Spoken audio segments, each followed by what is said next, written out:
तो अब हम लोग बात करेंगे इसका दूसरा जो कविता है वो है हट नहीं रही है। ठीक है, ये भी सूर्यकांत त्रिपाठी निराला जी की कविता है। ठीक है, उसके बारे में हम लोग जानेंगे कि इस कविता में फागुन मास की, ठीक है, इस कविता में फागुन मास की सुंदरता का सबसे मनमोहक वर्णन किया गया है।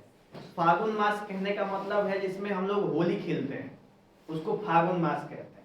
ठीक है, और अब मतलब कि अभी जनवरी चल रहा है, फरवरी, फिर मार्च में फिर आ जाएगा वो फागुन मास।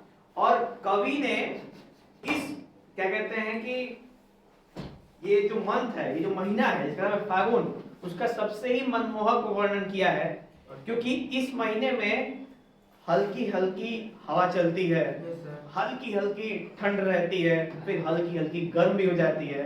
यानी पूरा का पूरा जो मार्च का मौसम होता है वो बहुत ही सुहावनीय होता है। ठीक है, पर फरवरी की तरह नहीं होता है, क्योंकि फरवरी में बहुत ज्यादा मौसम सुहाना होता है कि नहीं? चलो बात करते हैं कि फागुन मास की शोभा इतनी अधिक है कि इस सुंदरता से आंखें नहीं हट पा रही हैं। कहीं शीतल मंद हवाएं चल रही हैं, कहीं आकाश में पंछी उड़ रहे हैं, कहीं वृक्षों व पौधों पर नए पत्ते व फूल खिले हैं। फागुन मास की शोभा इतनी अधिक है कि वह संसार में समा नहीं पा रही। तो ये था हमारा पूरा डिटेलिंग जो था कि हम अट नहीं पा रही है कि क्या मतलब है।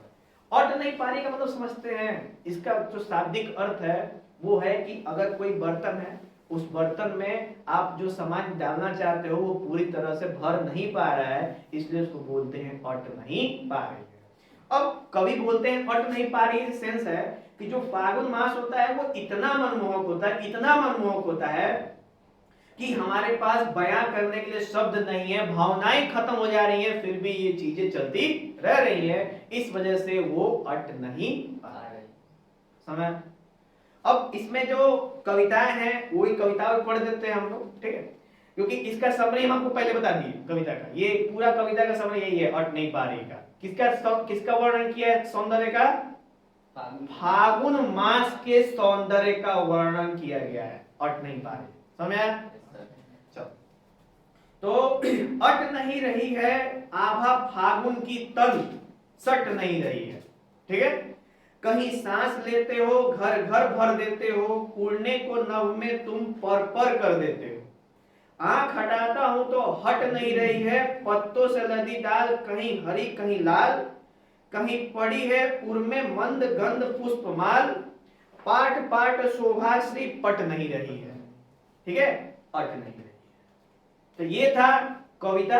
इस कविता के अंदर भी आप फागुन शब्द का वर्णन सुन सकते हो, जिसमें दूसरे कविता में बोला है अट नहीं रही है आभा फागुन की तन, यानी कि फागुन महीने की इतनी जबरदस्त ऊर्जा है, इतनी जबरदस्त उसका सौंदर्य है कि वो हमसे मतलब कि उसको हम एक जगह इकट्ठा नहीं कर पाते, इतनी ज्यादा।